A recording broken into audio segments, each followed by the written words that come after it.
record this session for the good of the order, and I'm going to start by I have a couple of slides up front before Tisha wows us with her awesome. So Tisha, why don't I have you do an introduction right now, and then you'll wow us in like 5 slides. But for the good of the group, go ahead and introduce yourself. Oh my goodness. I am so excited to be here with all of you. As all of you know that work with Jen, she is a rock star.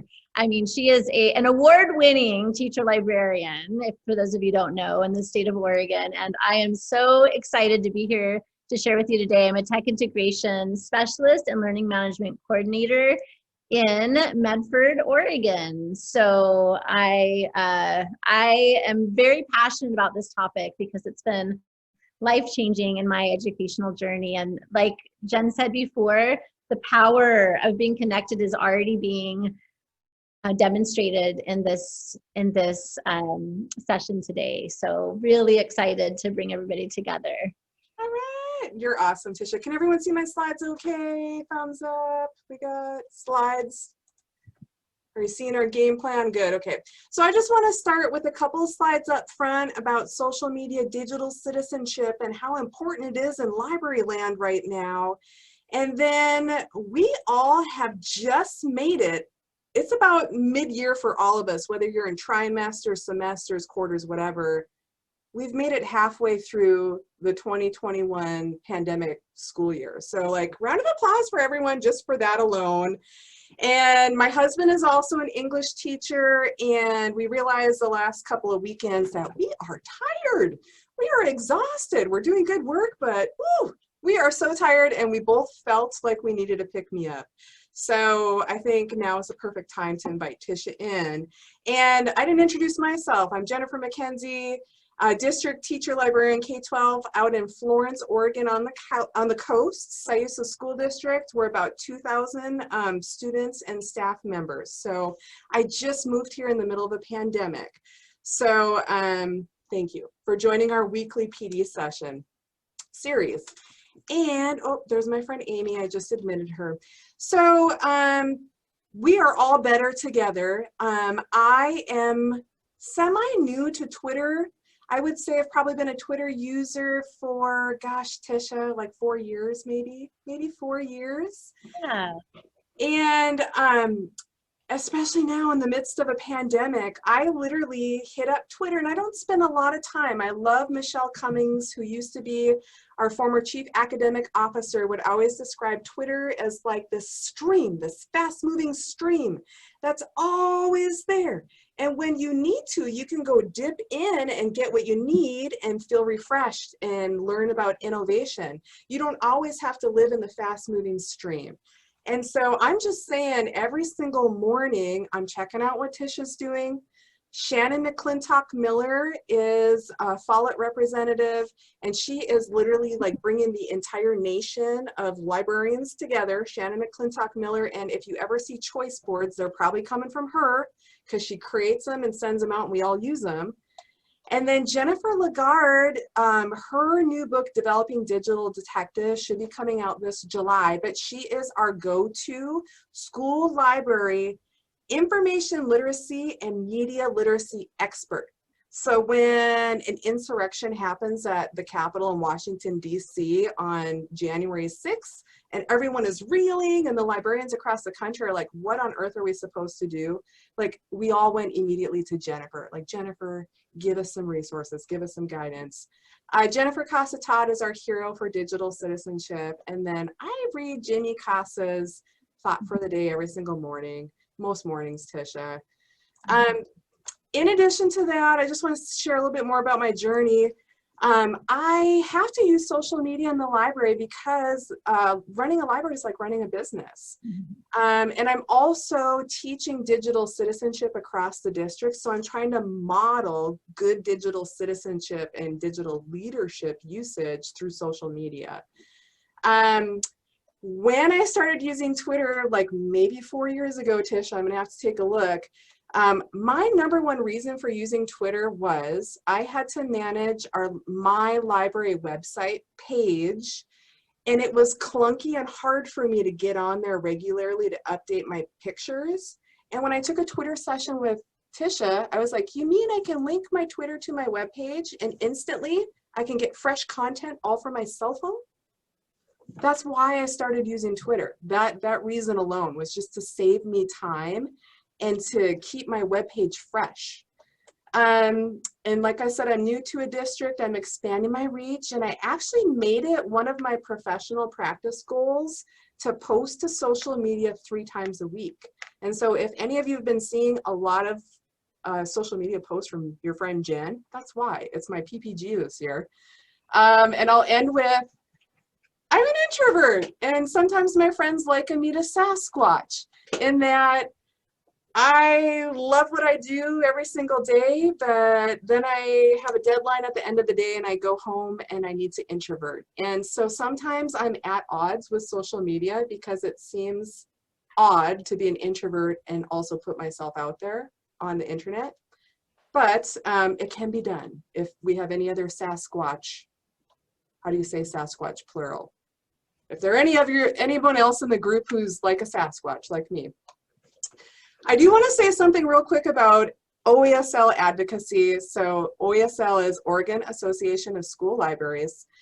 We often rank Oregon school libraries, we often rank last in the country in terms of staffing, resources, and support. So we are continually advocating, and part of today's talk is about like digital citizenship, social media, and especially after the January 6th event that happened in our country, I just want everyone to know that you have librarians behind the scenes in the state of Oregon working on law. So it's already law that all of our kids in Oregon are supposed to have access to certified librarians and strong library programs, but it's not always enforced. And so we're just working, I want you to know that we're working to improve that, all of that. So there's a draft of that. And Kate Weber is our state president for OESL, and she's amazing, absolutely amazing. I also just presented to our Siusa School Board, and I put our vision slides in there if anyone wants to check it out. And while I'm talking, in the chat, I did put earlier, link to the slides, link to the Padlet of resources, etc. So I need to hand it over to Tisha here, but I do want to say something about digital citizenship. So we just aligned elementary through middle school, Tisha. So remember how many years it took us to get Medford aligned? And it really came with Jamie Leach winning grant money from Common Sense Media to bring that trainer to the school district. So we have a plan, kind of, sort of, at the elementary school. We've implemented already at the middle school, and we're coming together with a plan soon at the high school. But especially now, in the midst of a pandemic, everyone's living online. Like, if you need to convince your administrators to tuck in or align digital citizenship instruction, like, now is the time. And in addition to that, I just want to share, Tisha, because I don't think I've shared this with you yet, part of our Florence or Siusa Library Media Services innovation this year has been virtual field trips, like cell phone and a selfie stick running around town, virtual field trips, collabing with different community organizations. We're really like driving money to local businesses. Every time we do a virtual field trip, people will end up at that business and utilize their services. And then we're laying the groundwork for future really meaningful service learning opportunities. And all of our virtual field trips, I'm promoting them through social media. So when I do one, then I'll get on social media and I'll tag the partnering organization. So we're both using social media to share each other's awesome. They're highlighting all of our library priority standards. And I just want to share that this week on Thursday, we're going to be over at KXCR Community Radio. And they're really trying to get a community podcasting collab off the ground.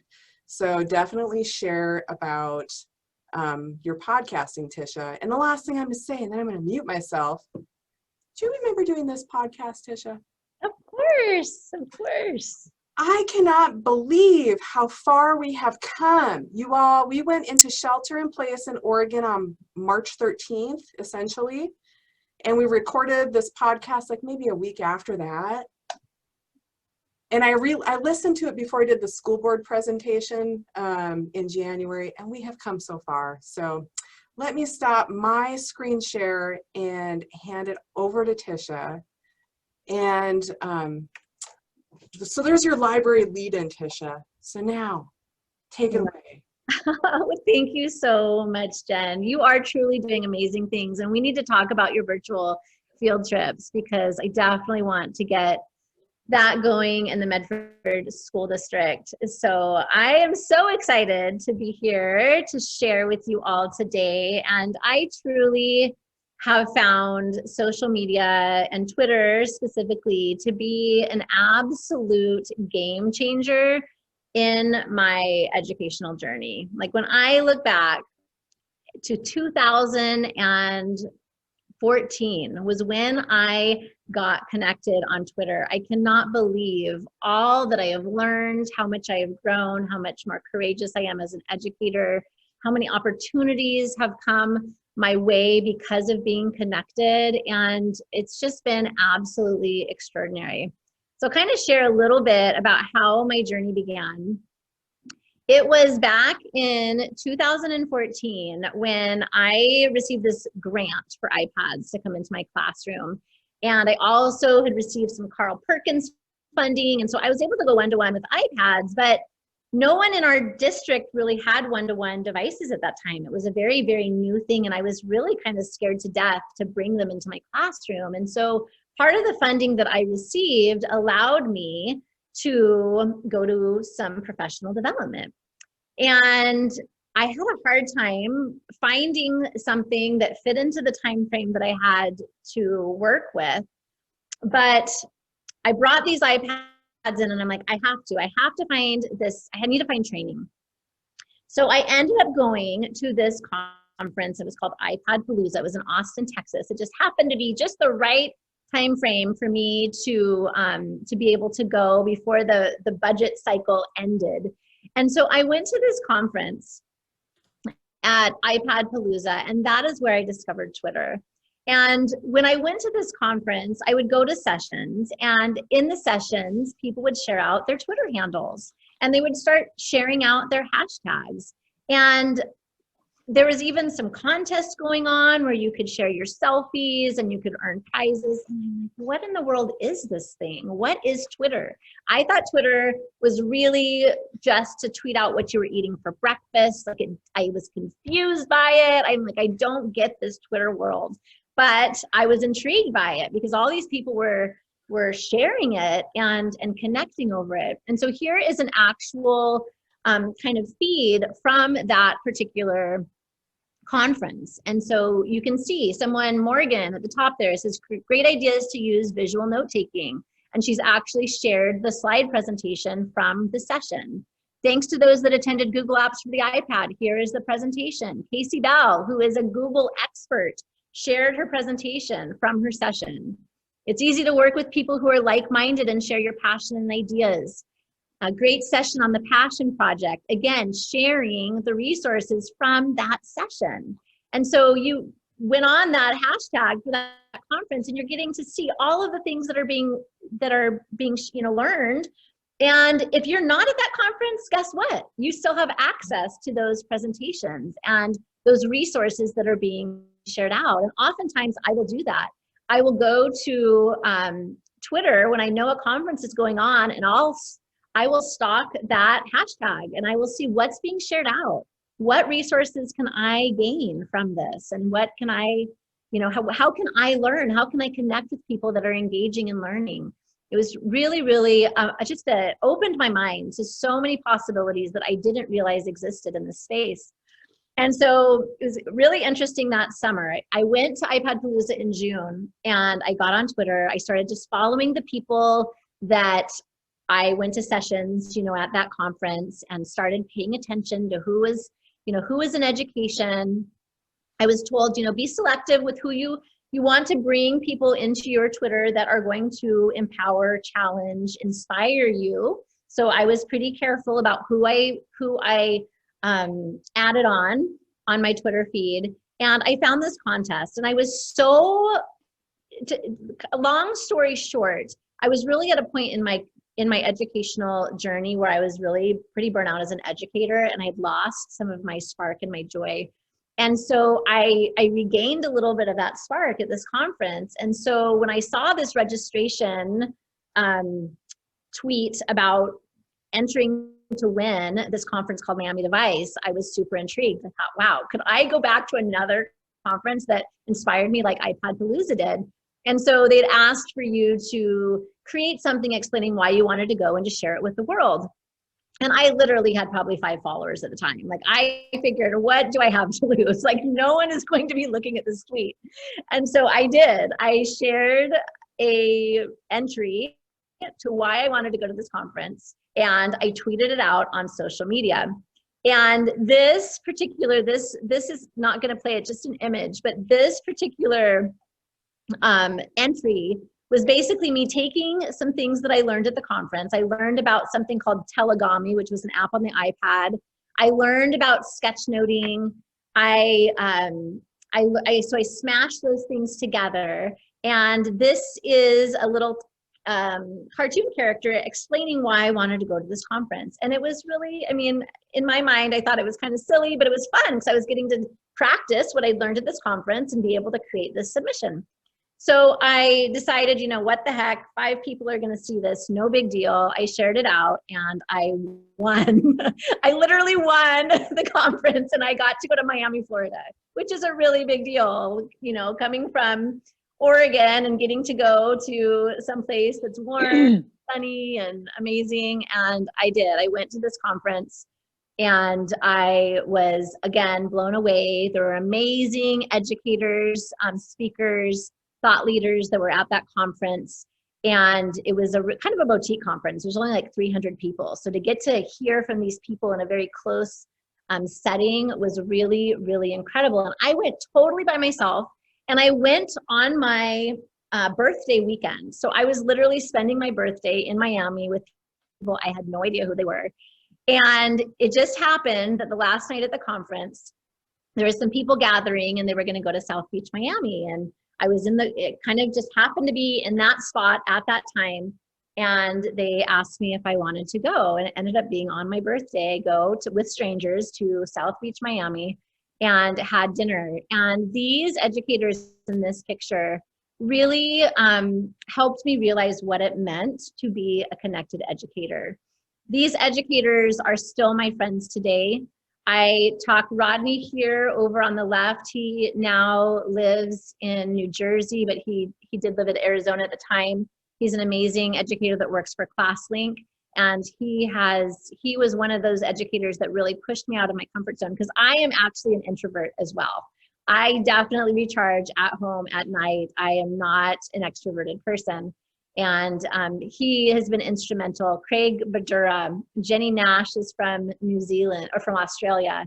Michael Matera, author of Explore Like a Pirate, was not an author at the time. He was a huge, huge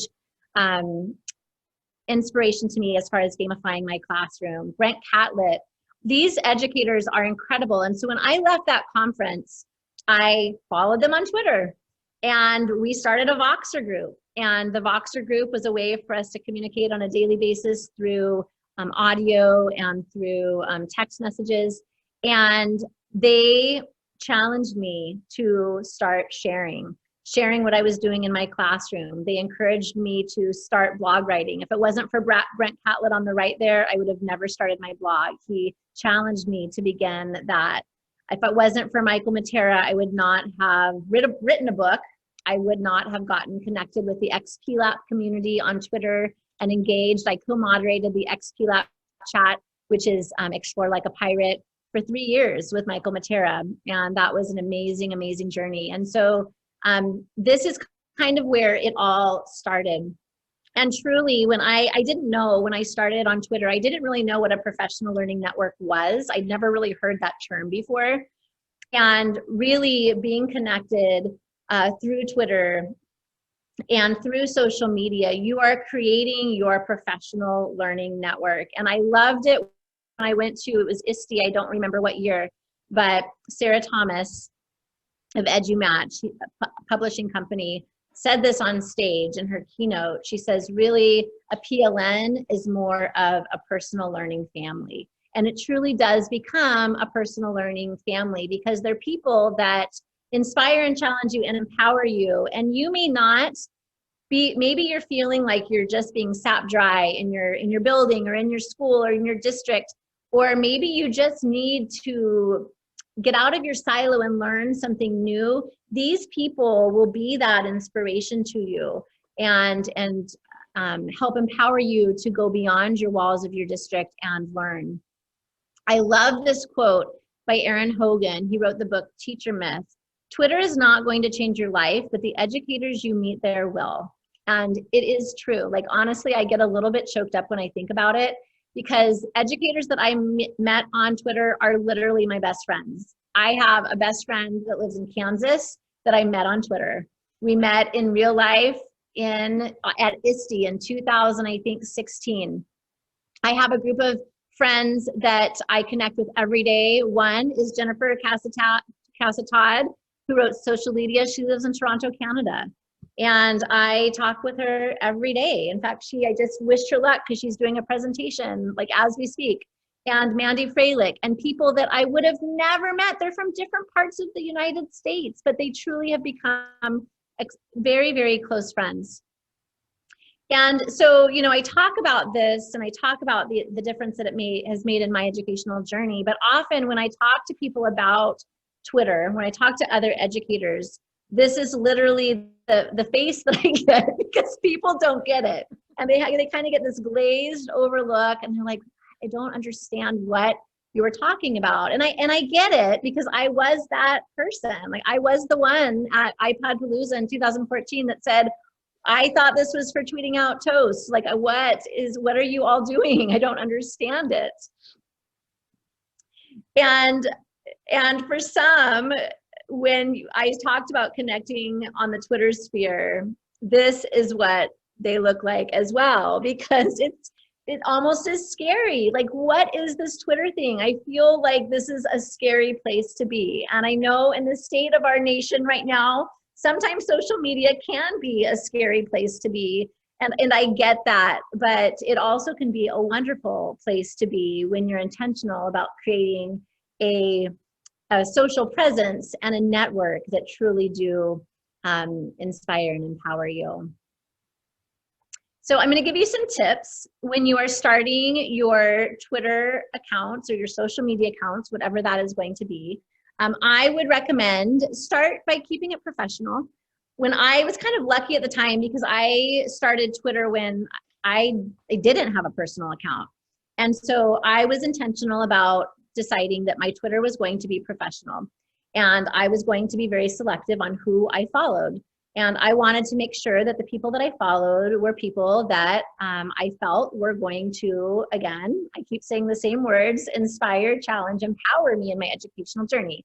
Of course, you don't know that for sure, but you can look at their profile, kind of see what they're all about. And I typically, if I feel get a pretty good vibe, I will follow them.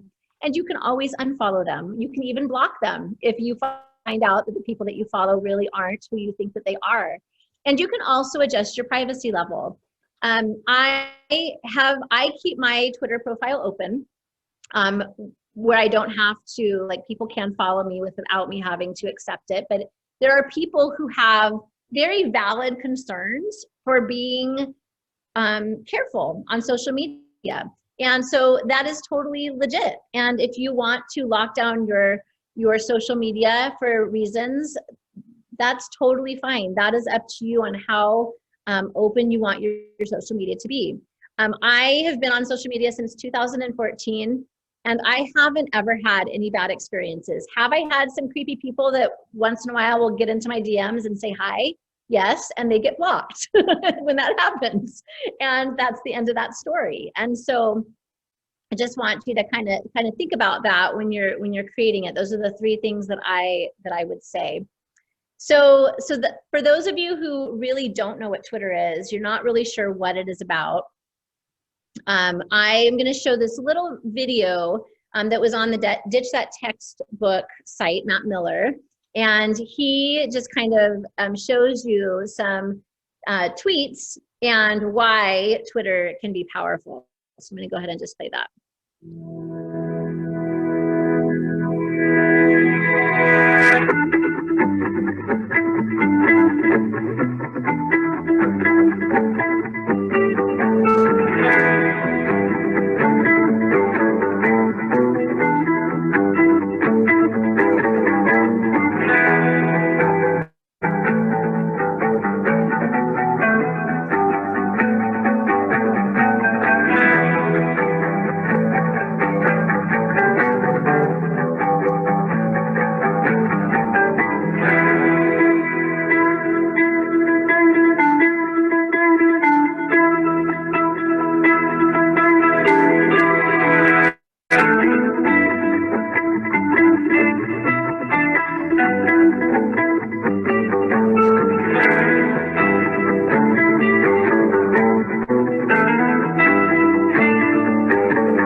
And I would recommend going to Matt's website, ditchthattextbook.com is a great resource. He does have information, he does have information on getting connected on Twitter if you are interested, but yeah, it's a powerful place. And I will tell you that since I started Twitter, I have found exponential growth as an educator.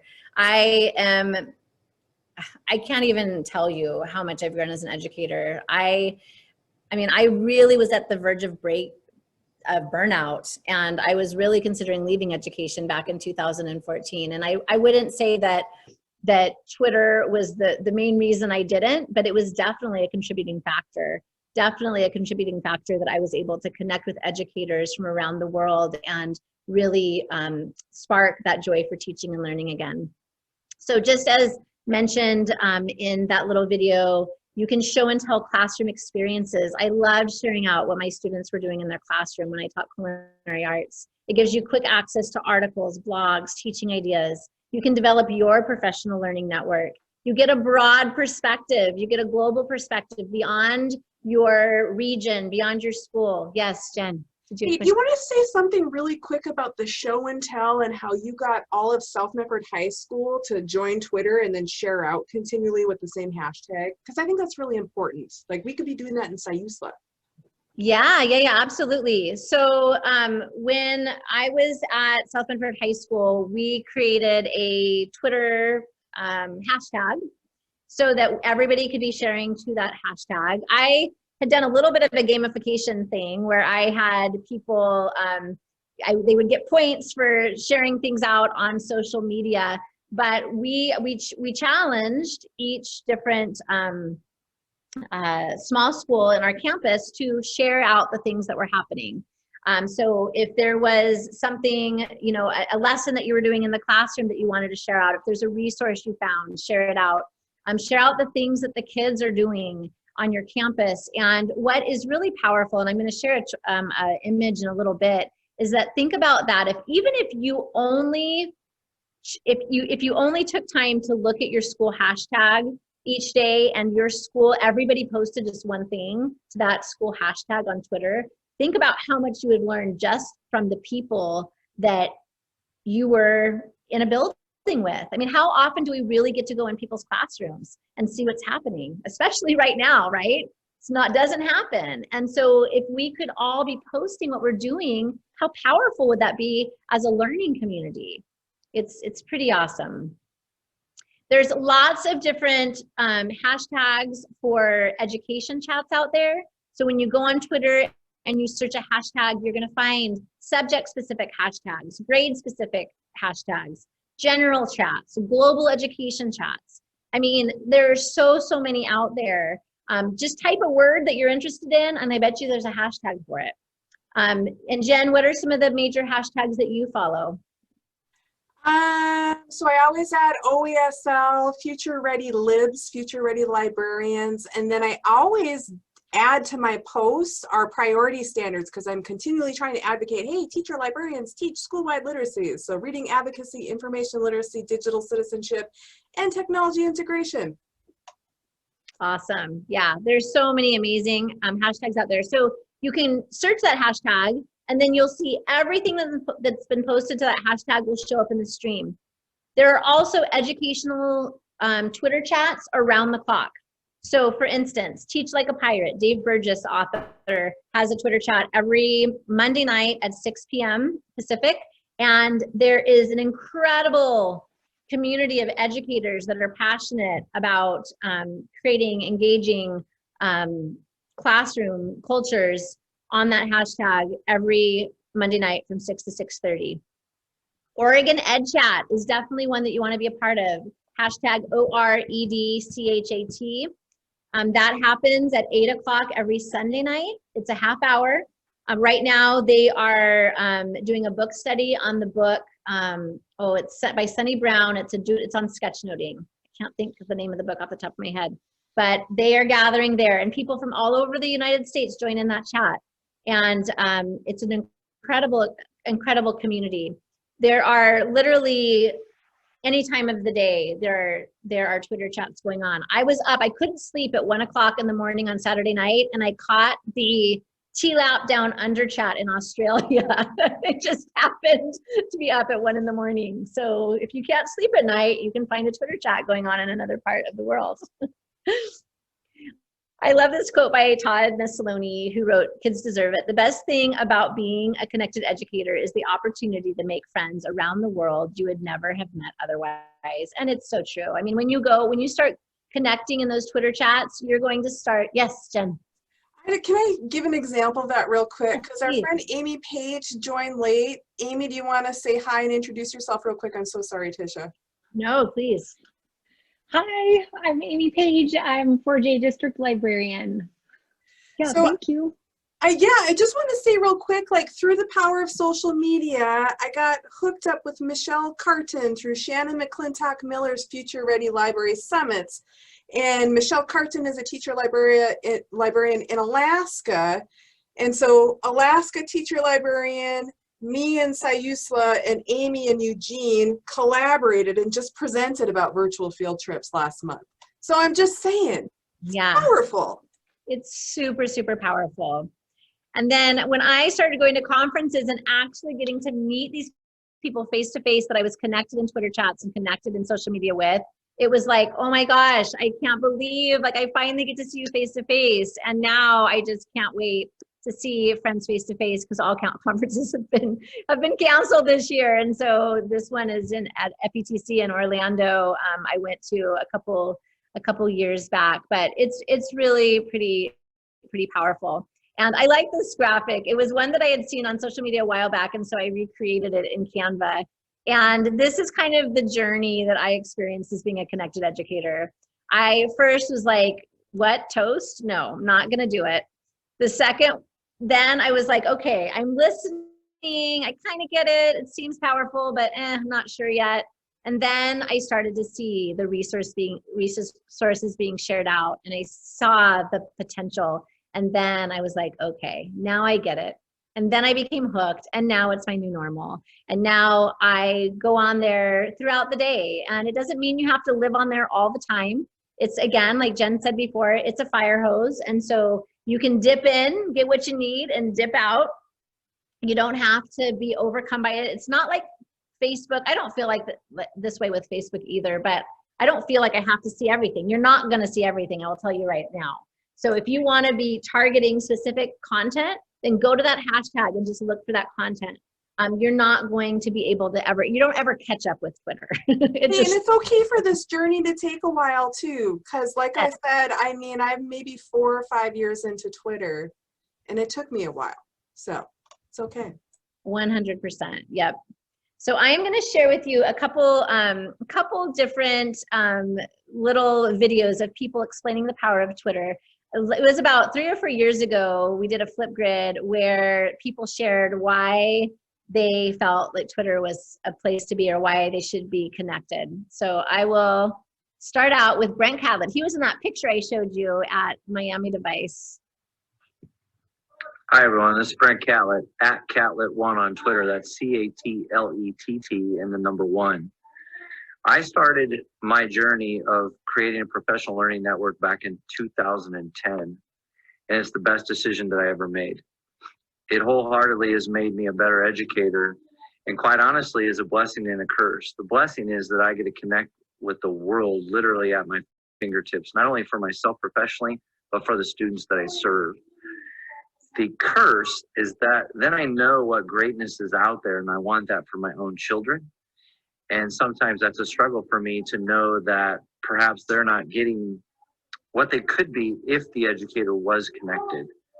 So I'm currently studying education leadership and getting my doctorate. And in that study, I'm looking at how and why educators use Twitter as a professional learning network. And I continue to be blown away by how much greatness there is out there to tap for educators that's free, 24/7 access to pretty much any content that you can think of. I love hearing, he has 4 kids. I love hearing all the kids in the background. All right, and then, whoops, let me go to the next one, sorry. Here's Tamara Letter. She wrote a book called Passion for Kindness, and she is an amazing person to connect with on. She will definitely fill your feed with positivity and joy. Hey everybody, this is Tamara from Virginia, and I'm chiming in on the power of being a connected educator. For me, I cannot even imagine my world without Twitter at this point. I have so many virtual friendships and relationships with people that I never ever would have thought to even attempt to form a relationship with. And every time that I connect with someone who's in my PLN or who's posting something on Twitter, my life is just enriched. I'm inspired by the kindness that other people are showing. I'm inspired by their ideas. I've learned so much, oh my gosh, so much about topics that I never even knew I wanted to learn about. I've started to become a risk taker because of the people that are in my virtual world and encourage me along the way. Oh my gosh, so much encouragement when you connect with people on Twitter. So I think it's really important for us to be connected with people in real life, but it's just as important to be connected with people virtually as well, because you truly can learn something new every single time you interact with someone else in your PLN. And the kindness you give is the kindness you get. So keep being kind and rock on. All right, and then I gotta finish with the pirate himself, Dave Burgess, before, and then we'll see if we can get everybody onto Twitter here.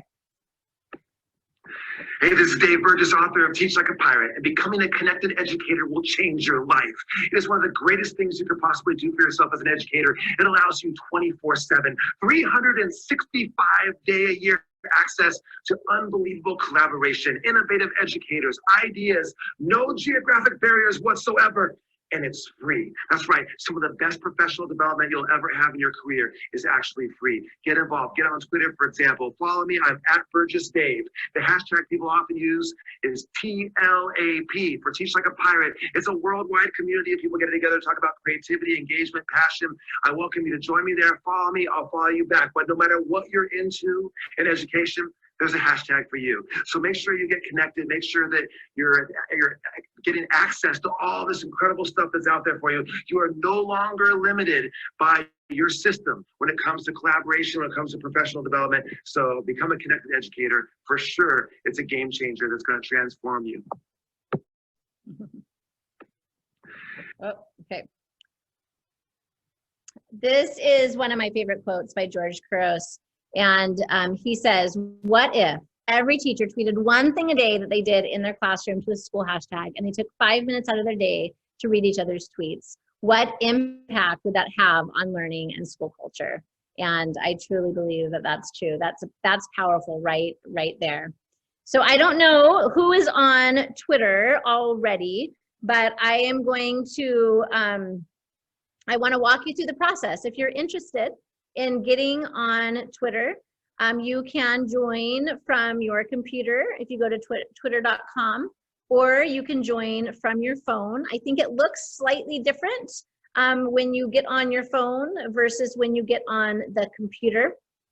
But if everybody wants to kind of take a minute or so to find it, if you would like to get signed up. Yes, I use the people. Get hooked up. Just create an account.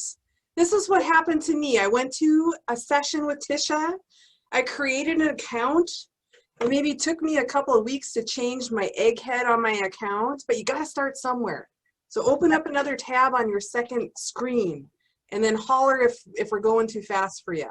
Yeah, absolutely. And Jen, if you see the chat and you have questions or whatever, just stop. And I don't know if you guys noticed, I'm wearing my Twitter sweater today. It's not really a Twitter sweater, but I saw it in my closet. I'm like, oh yes, this is what I want to wear today. So the first step is to put your name and your phone number. The phone number really doesn't come into play, except I think like if you get locked, if like you forgot your password and they have to send you a reset code or something, it doesn't get shared out with no one sees it. It's just a part of your security for getting signed up. But that is the first step, to put your name and your phone and email. And then they're going to send you a verification code to verify that is you, indeed you, so that you can punch it in.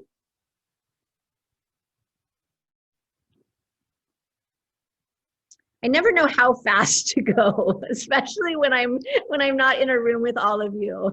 So it's interesting teaching this kind of stuff CDL style without being able to see screens. I just want to say that Laura and I just connected. Laura in this crowd just connected on Twitter.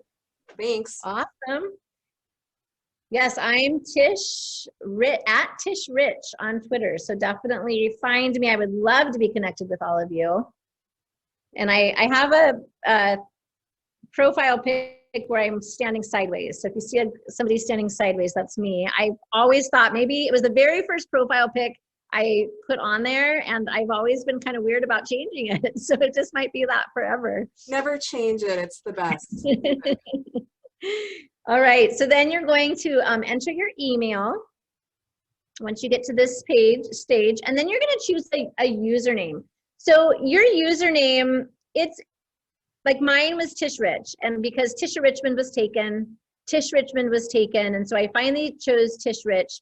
I would recommend you choose one that is going to be easy for people to remember if you can. You might have to put like one of those like a dash, or what's the underlined key called? Underscore? Subscript, what is it? Underscore? Underscore, yes, thank you. You might have to put first name, underscore, last name or something. If you don't choose one, it will put this long number at the end of your name, which is really hard to remember. So I would recommend trying to think of something that is going to be easier to share with other people. And so you can see at the time when I was trying to do this, I was trying to sign up, create an account for our Discovery School at South Medford High School. And so you can see they gave me some suggestions of ones that were available. So usually they'll give you kind of a few little examples or things that you can try. And then once you get to that step, you should be ready. So I'm going to pause for a second. Is there anybody who have questions? Question. Yeah, I have a question. Yeah.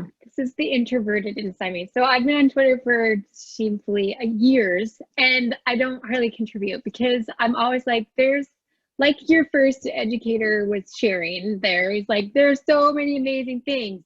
And I just feel like, what do I mean, I'm not doing anything that great. Like, how do you begin to like step out and start contributing? Because I really am just a lurker.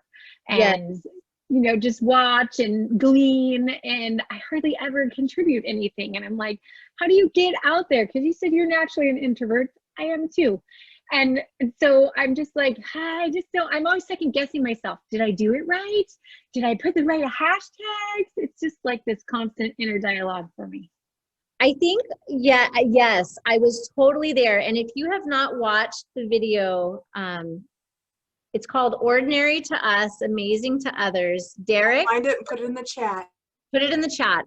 It is speaking to exactly what you just said, because I think we all feel like, well, what's so special about what I do? Like everybody does that, right? No, not everybody does what you do. You are unique and you have something special to share. And so I would just encourage you to just put something, the way that I looked at it was, you know what?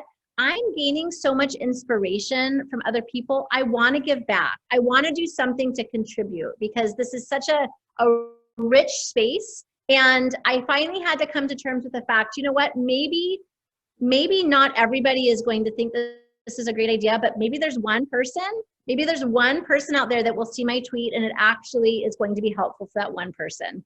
And that's kind of the outlook that I started having. And then what happened was, it's not like people started like going crazy and putting tons of comments or completely retweeting my stuff, but pretty soon people were engaging with my tweets and asking, oh, how did you do that? Or I would love to know, you know, what resources would you recommend for doing something similar?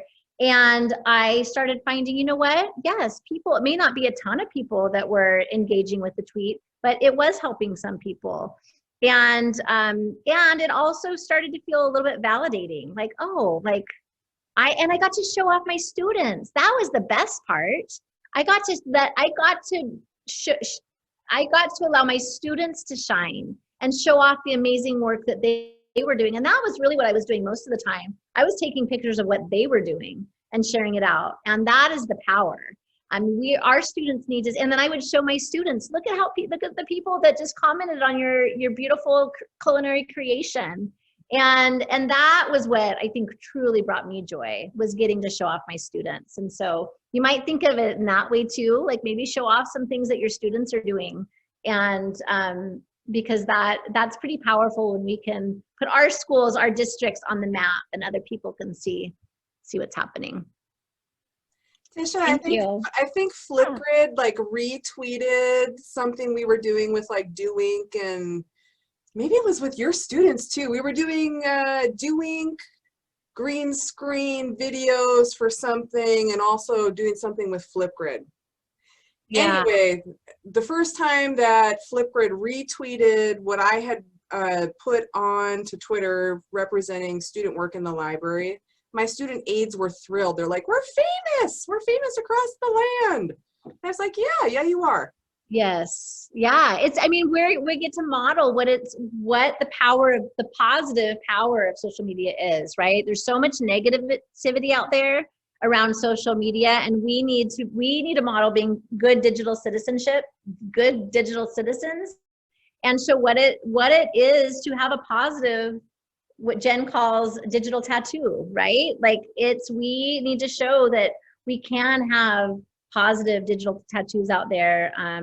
And yeah, we can model that for our kids, which is I do social media very intentionally. I already said that, very intentionally, to model digital citizenship, since it is 1/4 of our library curriculum, our library priority standards. And for a while I wasn't on social media, and so I'm like, I got to put myself out there and start showing the students how it's done.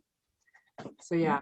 And I will also say that for the librarians in the crowd, I feel like a lot of our national library network lives on Facebook a lot. That seems to be where Shannon McClintock Miller is reaching. A lot of our library network is on Facebook, and that's awesome. Yeah. And I tend to cross post. Right now, I'm just cross posting. Whenever I do something, I cross post across all platforms. And I get kind of a different crowd or different reaction on Twitter than I do on Facebook. So just throwing that out there. If you get to this page, I didn't want to clutter up my Twitter feed, to be honest. And so I didn't put a lot of stuff here. I think I put education, and that was it, because I wanted to be selective on what came onto my feed. And so that's up to you. I mean, you can do whatever makes sense to you, but I clicked education on that spot. And then if you want to find friends and see who they follow, you can connect to your email. You don't have to. I don't know that I did I don't remember. It was a long time ago. But that's just going to give you suggestions of who you might want to connect with on Twitter. And then on this one, I just clicked on maybe some like Edutopia or some different sites that maybe I really did want to follow. But again, don't necessarily select all of them because you may not want to follow all of them. You can decide on what you want to add. It's just going to give you suggestions. And then you can decide on the Twitter notifications too. So if you do not want to be notified every time somebody tweets you, then I would not turn that on. I know we all don't need extra distractions. And so that's again, total personal preference on what you want as far as notifications. And then when you get in, you are going to see a screen that looks similar to this. You can see this is going to be your feed in the middle. This is where all the tweets are going to appear. It might give you suggestions on the right as far as who to follow, maybe people in your local area. It is going to have, it used to be an egg. I don't know if it still is an egg, but it's going to just be a blank, like here it looks like a little camera. And so there's no picture. I would recommend having something. It could be a Bitmoji. It doesn't have to be your real picture if you don't want it to be, but something that is going to be easily identifiable. It just, people see that image and they're like, oh yeah, that's Jen. And you know, it's just easy to find. And then also, I'll show you in another tweet or so, or another slide or so, how to add your professional bio. I would highly recommend that too. Sometimes you look like a bot if you don't have a picture or a bio. You just look for real, legit. Yes, exactly. So when you see so this is what my feed looks like now. And so you can see that underneath my name, I got my picture. I put a banner up there. And if you want to put a banner on your Twitter, if you go Google Twitter banner dimensions, if you wanted to create something in like Canva or Adobe Spark or Google Drawings, you could create something and then that would fill in that blue rectangle up on top. But then I put just my bio down below. And so it's what I want people to see when they look at my profile and decide if they want to follow me or not. I typically this is what whenever I follow somebody, I look at their profile. And if they don't look like it's not that I only follow educators, but typically if they're not an educator, I'm going to be very hesitant as to why I would follow them. And there are creepers out there. And so I always look to see who it is. And that doesn't mean that just because they say they're an educator, they're not a creeper. But again, it's a little bit, more likely that they're going to be somebody that I want to follow. If you have a website and you want to add that as a link so people can connect to your website, you can add that if you want to.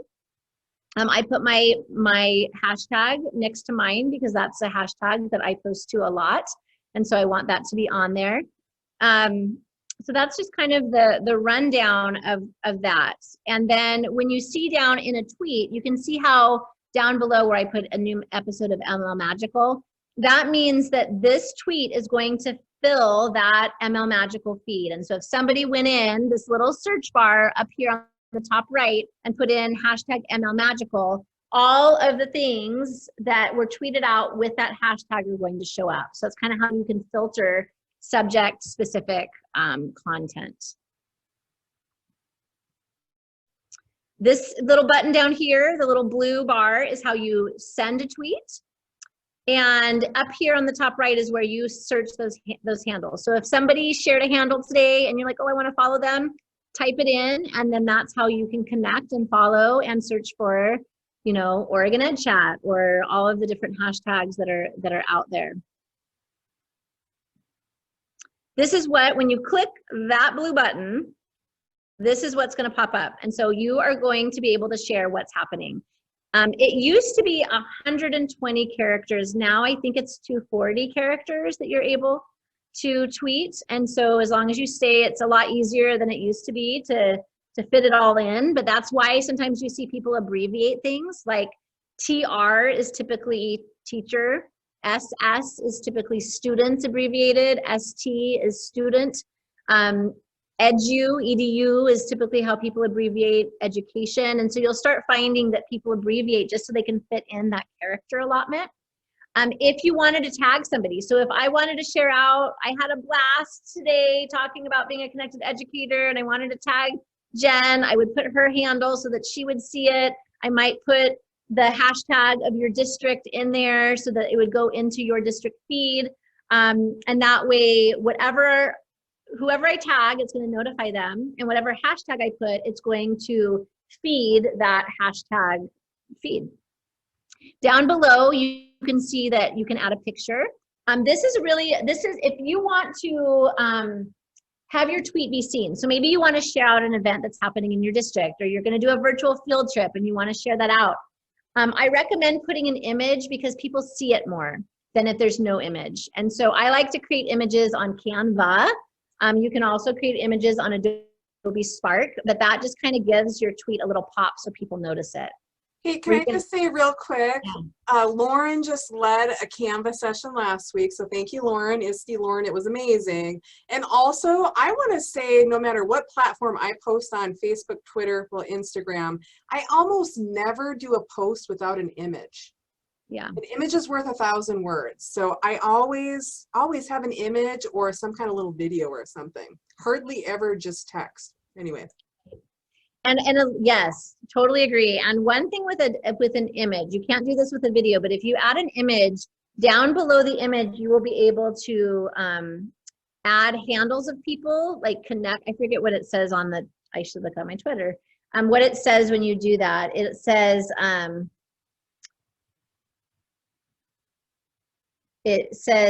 or what does it say? Oh, who's in this photo?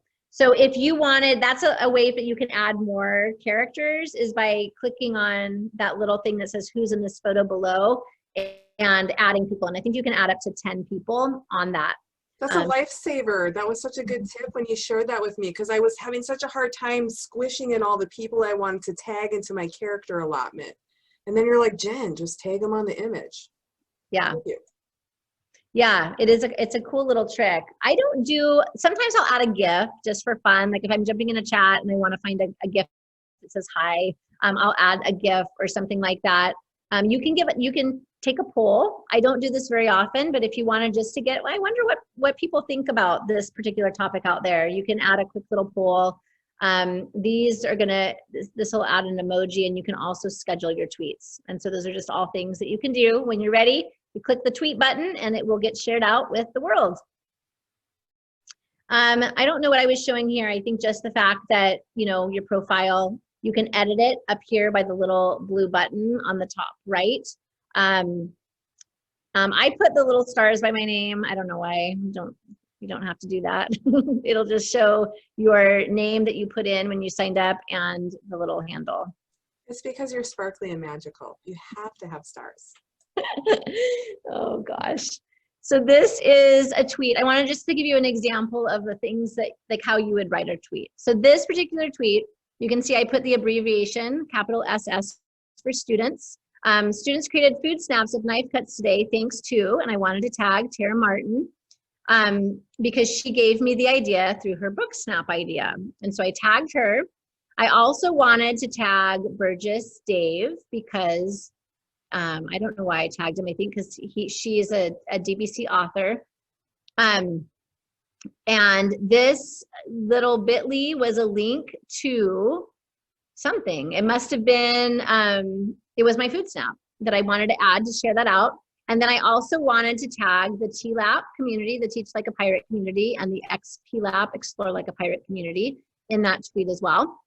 And so that's kind of an example of what your tweet could look like.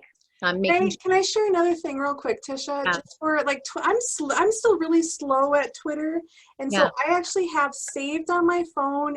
I have an iPhone, so in my notes on my phone, I save my Twitter hashtags, like the ones I always want to include, and then for Instagram, that's a whole nother story, and I've got a big long grouping of hashtags. Then every time I post, I just go to my phone and copy and paste my hashtags, because I just can't think of them on the spot. So that might be a tip that could help some people. That's a great tip. I need to do that. That's really smart. Here is one. I think this tickles me because I remember when Dave commented on this tweet. I was back in 2016. I was so excited because Dave Burgess commented on my tweet. But this is another example. I have the 2 hashtags there. I have the @ for our district. This is our district hashtag. I had our Southern Oregon CTE hashtag here. I wanted our CTE regional group to know about it. And this has the image, it doesn't always show the image URL there. I'm not really sure why that shows there, but then you can see how Dave responded down below and replied to what I had tweeted out. Just wanted to also alert you to the Twitter chats that are happening. So again, 24/7 Twitter chats around the clock going on that you can engage in. That's a wonderful way to meet people that are excited and passionate about the same subject areas that you are. If you go on to, I think Participate used to have a great curation of Twitter chats that are out there. I should have looked before this presentation. I'm not sure if they still are doing that or not, but if you go to participate.com, I think that, and maybe put Twitter chats or put Google Participate Twitter chats, they should have a curated list of ones that you can join. Again, Twitter chat here for the state of Oregon, educators at 8 o'clock on Sunday nights. Right now, they are discussing the book Doodle Revolution by Sunny Brown. You don't have to get it. I mean, it's okay if you are not reading the book. It's okay if you've missed the last couple they've done. You just jump in and you learn. If you want to lurk and you don't want to comment, you just want to look at the hashtag at that time at 8 o'clock and just see the conversation, that is okay too. No one knows you're lurking. So you can do that. I lurked for a long time before I contributed. I'm a lurker. Yeah, lurking is just fine. And then I wanted to let you guys know, I will be moderating a chat this Thursday for Mastery Chat, hashtag Mastery Chat. And I'm going to be discussing the magic of gamified remote learning. So I would love to have you join in. So if you do, tag your district, tag Jen, tag me, and let us know you're in the chat and you're giving it a try. That would be fun if you tweet out. And the way that Twitter chats work is that over a course of a half hour, an hour, they're going to release questions about every 7 minutes. And so the first question might start Q1, and they'll ask a question. The next question will be Q2. And so then what you do is when you tweet, you are going to put as your answer, your tweet, A1 for question 1. You put A1 and then you answer the question. And then you always want to make sure that you end your tweet with the hashtag of the chat you're a part of. So this would be Mastery Chat. So you would put, so let's say the question was Q1, what's your favorite game? In your tweet, you would put A1, Shoots and Ladders, hashtag Mastery Chat, whatever your favorite game is. And then that is how your answer gets put in that feed. And then so people can see, so if you share out your favorite game, then everybody's gonna get all these ideas of favorite games that they maybe wanna try. So lurk, I would just challenge you to lurk if you want to this week and see what it's all about. And I would love, if you did say hi, I would be super excited. If you are interested, I know I'm so way over. I'm so sorry, everybody. This is TweetDeck. So if you wanted to go to the next level and you wanted to categorize your columns so that you could see what's happening in the XPLAP hashtag, the IM549C hashtag, if you wanted to see your notifications and your mentions all in columns to kind of sort things out, TweetDeck is the way to do that. You just sign up and connect it to your Twitter account, and you'll be able to see your tweets in columns rather than just one straight feed. Yeah, I used TweetDeck for the first time for the Flipgrid for All thing the other week. And I was like, whoa, this is awesome. And I was overwhelmed. I had to get up and like take a lap around the school building. It was great and a lot. Your first time doing it. Yeah, it's great for Twitter chats when you start getting used to it. But I would say approach Twitter with a growth mindset. Think of it as I have 5 minutes. What can I learn today? And that is exactly it. What can you learn today in 5 minutes? So maybe just Maybe that's your challenge. Get on there 5 minutes a day and see what you learn in those 5 minutes. Maybe that would actually be a fun challenge. Maybe keep a journal of time it 5 minutes and then have your Twitter for the day quote or resource or something. And that wouldn't that be cool to see like over the course of a year, every day, if you put, you know, if you learned something and you wrote it down. When we see sharing as something that both supports and pushes us to be better, the big winner will always be our students. And that is what I always think about too. How when I am growing, when I'm learning as an educator, when I'm sharing, really who benefits is our students, our kids. And that is a powerful thing. A strong personal learning network can take you places that you would never go. I will honestly say there's no way I would have written a book if I mean, seriously, there is no way I would have even thought that was a possibility if I had not been connected on Twitter. No chance. No chance. There's no chance I'd be public speaking, going on an airplane to speak. Like I was fearful of all those things. Seriously, majorly fearful. And I can't believe the opportunities and how much really courage it's given me. So much more courage than I ever thought I had. The most valuable resource that all teachers have is each other. Without collaboration, our growth is limited to our own perspectives. Especially in the middle of a pandemic. Oh my goodness, where would we be without each other right now? Oh my gosh, so true. So I would love for you to connect with me. Definitely follow me at Tish Rich. I will follow you right back. You can also follow me on Instagram at Make Learning Magical. I have a little podcast called the Make Learning Magical podcast where I just have so much fun talking to amazing educators like Jen and getting to share their stories with the world. So you can find that podcast on any of the podcast platforms, and I release one episode a week. And something kind of fun that I just started, if you're on Facebook, every other Friday night, I, with two of my friends, Mandy Freilich and Jennifer Casa-Todd, have done the Masked Educator show, where every week we bring in a surprise guest, and two of us try to guess before the audience. And Jen, if you would really like this last episode. You would like the guests. I almost tagged you. Don't tell me yet, because I have it queued up to watch the rerun. So don't share yet what it is. I'm not going to tell you, but I think you'd have fun. So anyway, connect with me. I have lots of resources on my blog, TishaRichmond.com, and stuff there. So anyway, this has been such a joy to be with all of you. Jen, thank you so much for inviting me. And I am so excited to get connected with all of you.